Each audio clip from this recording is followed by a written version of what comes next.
नमस्कार, मैं रवीश कुमार। ईरान के पास कितनी मिसाइलें हैं? नेतन्याहू क्यों कह रहे हैं कि ईरान के पास 28,000 मिसाइलें हैं? क्या इसलिए कि वो ईरान ईरान चिल्लाकर अमेरिका को बुलाना चाहते हैं कि ईरान के पास बहुत मिसाइलें हैं, मदद करनी पड़ेगी? जब भी इस तरह की खबरें आती हैं, इनकी पुष्टि मुश्किल हो जाती है, मगर इन खबरों के पीछे अध्ययन करने वाले यही दिखाने लग जाते हैं कि इसराइल कमज़ोर पड़ गया है।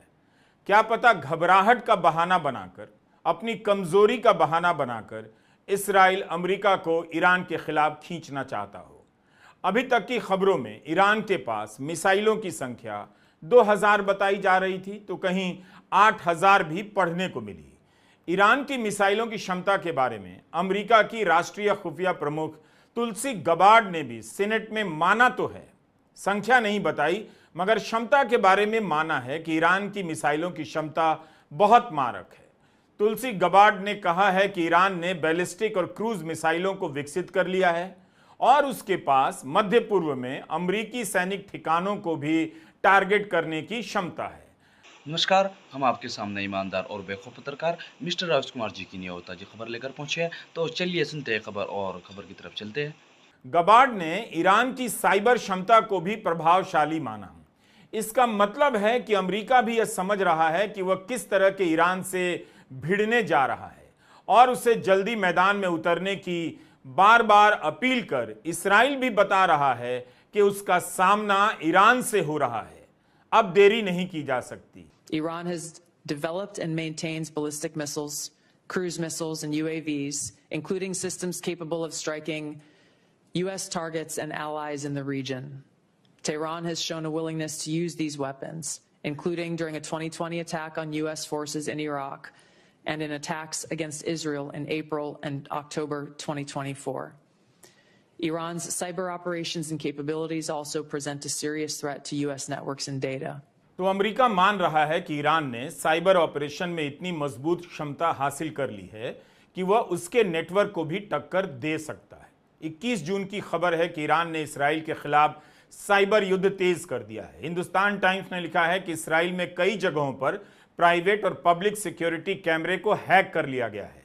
इन कैमरे को कंट्रोल कर ईरान हिसाब लगा रहा है कि इसराइल के भीतर उसकी मिसाइलों का कितना असर हुआ है। टाइम्स ऑफ इसराइल इसराइल का अखबार है, नेतन्याहू का समर्थन करता रहा है।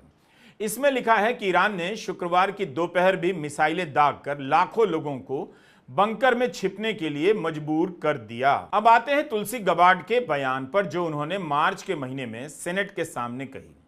सेनेट की इसी सुनवाई में तुलसी दो बातें कहती हैं। पहली बात यह कि ईरान ने बम नहीं बनाया है और ना किसी को अधिकृत किया है। उनका कहना है कि मीडिया उनके बयान के इस हिस्से को ही दिखा रहा है, पूरा नहीं दिखा रहा। हमने पूरा बयान देखा, उससे बहुत ज्यादा उनके बयान का मतलब नहीं बदलता। तुलसी आगे यही कह रही हैं कि ईरान के कई नेता पब्लिक में बम बनाने की बात करते हैं और ईरान में जो फैसला लेने वाले हैं वो बम बनाने की इच्छा रखते हैं। बम बनाने को लेकर पब्लिक में बातें करना, इच्छा रखना कारण नहीं हो सकता कि ईरान को बम बनाने का अपराधी घोषित कर दिया जाए और हमला कर दिया जाए। डीआईसी प्रमुख तुलसी गबार्ड भी यही कह रही हैं कि बम नहीं बना रहा है। The IC continues to assess that Iran is not building a nuclear weapon, and Supreme Leader Khamenei has not authorized the nuclear weapons program that he suspended in 2003. The IC continues to monitor closely if Tehran decides to reauthorize its nuclear weapons program. In the past year, we've seen an erosion of a decades-long taboo in Iran on discussing nuclear weapons in public, likely emboldening nuclear weapons advocates within Iran's decision-making apparatus. Iran's enriched uranium stockpile is at its highest levels and is unprecedented for a state without nuclear weapons. सवाल है कि आप एक देश पर हमला कर रहे हैं इस बिना पर कि उसने बम बना लिया है या बम बनाने के करीब पहुंच गया है। करीब की भी परिभाषा साफ नहीं। कोई कहता है कुछ हफ्ते में बना लेगा, कोई कहता है 2 साल में बना लेगा, कोई कहता है 1 साल में बना लेगा। सबूत इन दोनों को लेकर होना चाहिए, ना कि वहां का कौन सा नेता परमाणु बम को लेकर क्या भाषण दे रहा है। इस तरह की बात करने वाले नेताओं पर नजर रखी जा सकती है, लेकिन क्या ईरान पर हमला करने का यह पर्याप्त आधार हो सकता है? राष्ट्रपति ट्रंप ने कहा है कि अमेरिकी खुफिया विभाग के पास सही जानकारी नहीं। उनकी समझ गलत है। बताइए, राष्ट्रपति अपने ही राष्ट्रीय खुफिया एजेंसी को खारिज कर रहे हैं। ऐसा कहां होता है? भारत में पहलगाम में आतंकवादी आकर लोगों को मार गए। सरकार के किसी भी व्यक्ति ने खुफिया विभाग और सुरक्षा प्रमुखों का नाम तक नहीं लिया, ना उनसे कुछ पूछा। अमेरिका के पूर्व राष्ट्रपति बिल क्लिंटन ने कहा है कि नेतन्याहू हमेशा से ईरान पर हमला करना चाहते थे, क्योंकि ऐसा करके ही वे हमेशा के लिए पद पर बने रह सकते हैं, बल्कि पिछले 20 साल से सत्ता में हैं। क्लिंटन ने कहा कि ट्रंप को यह तनाव कम करना चाहिए, उनसे यही उम्मीद है। लेकिन ट्रंप कह रहे हैं कि इसराइल को हमला करने से नहीं रोका जा सकता, आप किसी जीत रहे पक्ष को नहीं रोक सकते। ऐसी भी खबरें आ रही हैं कि इसराइल ने दक्षिणोत्तर ईरान के सैनिक ठिकानों पर लड़ाकू विमानों से हमला किया है।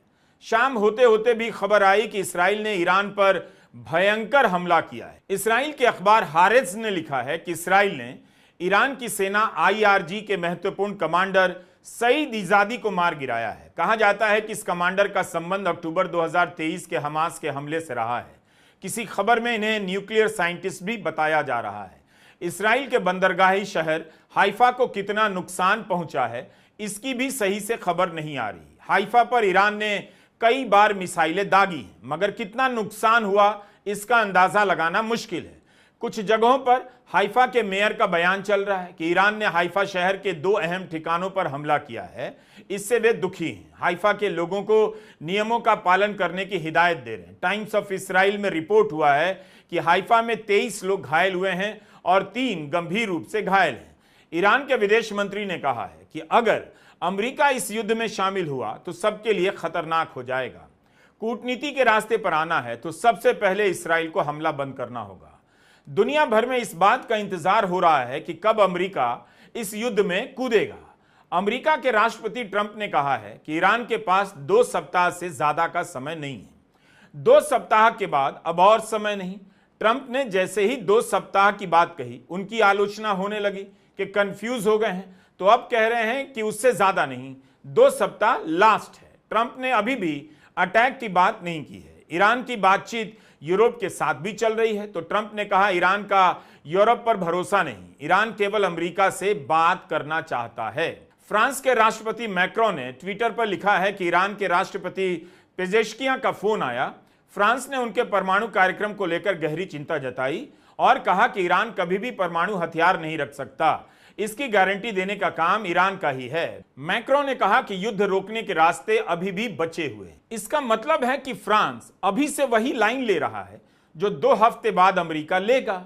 अभी से भूमिका बनाई जा रही है। जर्मनी जोर जोर से कह रहा है इसराइल को हथियार देगा, उसकी रक्षा में मैदान में उतरेगा, इसराइल के लिए जान देने के लिए तैयार है। जर्मनी के नेता बयान देने लगे हैं। ईरान ने साफ साफ कहा है अपनी रक्षा से कोई समझौता नहीं करेगा, लेकिन साथ ही ईरान कूटनीतिक प्रयास भी कर रहा है।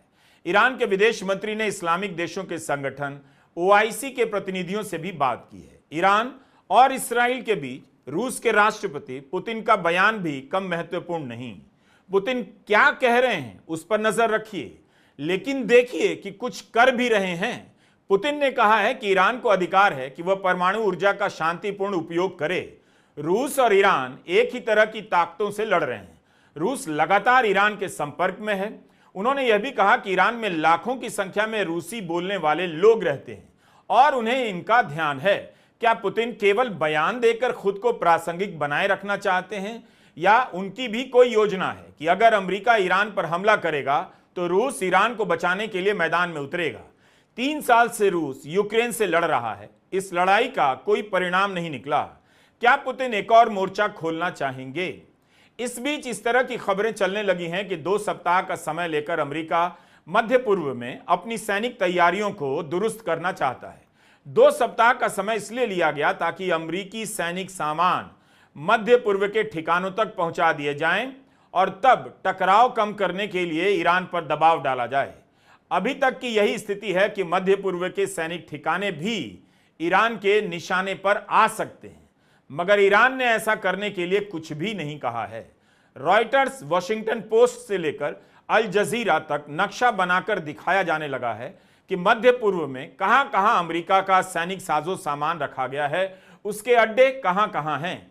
इन नक्शों से यही पता चलता है कि कतर, बहरीन, कुवैत, संयुक्त अरब अमीरात, ओमान, सऊदी अरब, जॉर्डन, साइप्रस में अमेरिका के सैनिक अड्डे हैं। इनमें से कई अड्डे 15 साल से पुराने हैं। सऊदी अरब के एयरपोर्ट से लड़ाकू विमान उड़ाने की तैयारी की खबरें आ रही हैं। कतर में अमेरिकी दूतावास को अलर्ट कर दिया गया है। मध्य पूर्व में अमेरिका का सबसे बड़ा सैनिक अड्डा कतर की राजधानी दोहा से कुछ दूरी पर स्थित है। इस तरह की खबरें चल रही हैं। हम पुष्टि नहीं कर सकते, ना वहां जाकर देख रहे हैं, लेकिन इन खबरों के बारे में जानना चाहिए कि अमेरिका ने अपने सैनिक अड्डों पर ईरान के हमलों को देखते हुए अपने लड़ाकू विमानों और समुद्री बेड़ों को मध्य पूर्व की तरफ रवाना तो किया है। इसका खंडन तो अमेरिका की तरफ से नहीं हुआ। बड़ी संख्या में लड़ाकू विमान तैनात किए जा रहे हैं। रॉयटर्स ने लिखा है कि अमेरिका ने F-16, F-22, F-35 विमानों को रवाना कर दिया है। B-2 बॉम्बर और लड़ाकू विमानों को लेकर ट्विटर पर काफी दिलचस्पी है। बहुत सारे वीडियो दिखाए जा रहे हैं कि B-2 बॉम्बर रवाना हो गया है। अमेरिकी बम वर्षक विमानों के उड़ते हुए इन वीडियो से माहौल बनाया जा रहा है। अमेरिका की शक्ति को दिखाया जा रहा है कि जैसे अब जहाज पहुंचने वाले हैं, अब जंग होगी और मजा टाइप आएगा। इस तरह से मीडिया और सोशल मीडिया युद्ध को मनोरंजन में बदल देते हैं और आपको मजा आने लगता है। आपके भीतर युद्ध की आशंकाओं, किसी निर्दोष नागरिक के मारे जाने की चिंताएं समाप्त हो जाती हैं। रॉयटर्स ने लिखा है कि हवा में ईंधन भरने वाले KC-135 स्ट्रैटो टैंकर और KC-46 पेगासस विमान भी यूरोप के अलग अलग देशों में भेजे जा चुके हैं। अमेरिका मध्य पूर्व में अपने समुद्री बेड़ों को तैनात कर रहा है और कईयों की लोकेशन बदल रहा है। अमेरिका ने इसराइल के तट पर अपनी नौसेना के 5 जहाज लगा दिए हैं, जिनसे ईरान की बैलिस्टिक मिसाइलों को रोका जा रहा है। अब आते हैं न्यूयॉर्क टाइम्स की एक खबर पर। इस अखबार ने खबर लिखी है कि ईरान के सुप्रीम लीडर आयतुल्लाह खामेनेई ने अपने 3 उत्तराधिकारी नियुक्त किए हैं। इसके अलावा सेना के कमांड में भी कई उत्तराधिकारियों को नियुक्त किया गया है। यह खबर अनाम ईरानी अधिकारियों के हवाले से लिखी गई है। इस खबर को संदेह से देखा जाना चाहिए। इसराइल के नेता खामेनेई को मारने की बात कर रहे हैं। हो सकता है कि ऐसी खबरों से माहौल बनाया जा रहा हो कि ईरान घबरा गया है, डर गया है, कमजोर स्थिति में है, जबकि फिलहाल ऐसा कुछ नहीं लगता। भले इसराइल जोरदार हमला कर रहा है, लेकिन ईरान भी रुक रुक कर जवाब दे रहा है। आपने ऐसी खबर देखी कि नेतन्याहू के खिलाफ इसराइल की जनता क्या कर रही है? नेतन्याहू कमजोर हो गए हैं, ऐसी कोई हेडलाइन देखी?